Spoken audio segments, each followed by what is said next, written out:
দক্ষিণ দিনাজপুর জেলার কামারপাড়ার অতি প্রাচীন ও ঐতিহ্যবাহী এই আদিবাসীদের মনসা পুজোর মেলা। এই মনসা পুজো প্রতি বছর ভাদ্র মাসের শেষ বৃহস্পতিবারে অনুষ্ঠিত হয় এবং অর্থাৎ তার পরের দিন শুক্রবারে কামারপাড়া হাটখোলায় এই মেলা অনুষ্ঠিত হয়।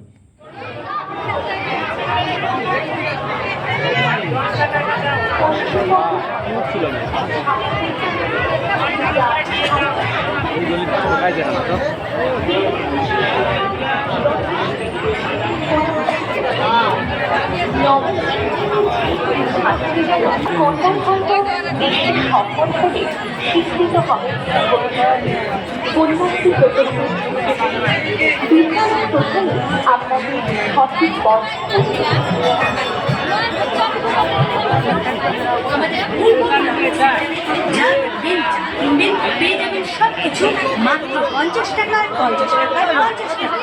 মেলায় আগত আপনাদের সকলকে আমরা জানাই সাদর আমন্ত্রণ। আপনারা এই প্রচারটি শুনছেন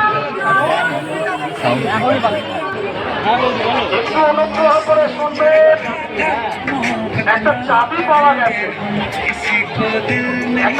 পাওয়া গেছে, চাবিটি অফিস ঘরে জমা আছে। নমস্কার, যার চাবি তিনি উপযুক্ত প্রমাণ দিয়ে চাবি নিয়ে